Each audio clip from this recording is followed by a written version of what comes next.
ខ្ញុំមាន scene លក្ខណៈ walk-in closet មួយកន្លែង make up area ខ្ញុំនឹង render scene នេះមួយដើម្បីធ្វើជា video animation គឺខ្ញុំប្រើតាមម៉ាស៊ីនទេលឿនស្រួលងាយជាមួយសំបុក AI មិនអង្គុយចុកចង្កេះយូរទេអ្នកនរគ្នាចូល plug in យើងមកហើយយើង capture viewport ដើម្បី pass scene នឹងចូល plug in ណាទំហំរូបខ្ញុំប្រើ9 16 model ដែលខ្ញុំប្រើនោះគឺ C-Trim Pro quality រូប 2K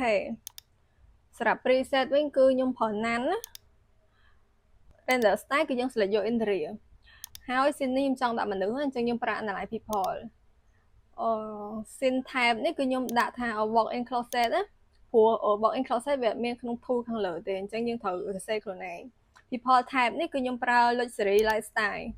ចំនួនមនុស្សគឺខ្ញុំប្រើ2នាក់ប៉ុណ្ណឹងមកអ្នកវាកំពុងតែ analyze ឲ្យយើងហើយយើងជួយ apply ទៅអញ្ចឹងប៉ុណ្ណឹងតែយើងទៅ render បានហើយអញ្ចឹងនេះគឺជា scene ទី1របស់ខ្ញុំអ្នកនរគ្នាអាចមើលបានណាចំពោះ C-Trim Pro គឺលក្ខណៈថាវាចេញមកត្រូវហ្មងលម្អិតត្រូវជាមួយនឹង SketchUp របស់យើងហ្មងយើងអត់ចាំបាច់ហូនទៅ editor ម្ដងទៀតទេគ្រាន់តែវាចំណាយពេលរៀងយូរតិចតែគុណភាពវាស្អាតដូចគ្នាអញ្ចឹងរូបនេះគឺវាដូចហើយដូចជាមួយ SketchUp ខ្ញុំហើយយើងប្រើប្រាស់រូបនេះធ្វើជា video animation អញ្ចឹងខ្ញុំ save រូបនេះមួយសិនបន្តមកទៀតយើង set រូបភាពនេះជា base image ហើយរុញវាទៅមុខងារ animation អញ្ចឹងនេះវាចូលក្នុង animation ហើយខ្ញុំប្រើប្រាស់ storyboard ហ្មង2 shot ខ្ញុំប្រើ2 shot 8 វិនាទី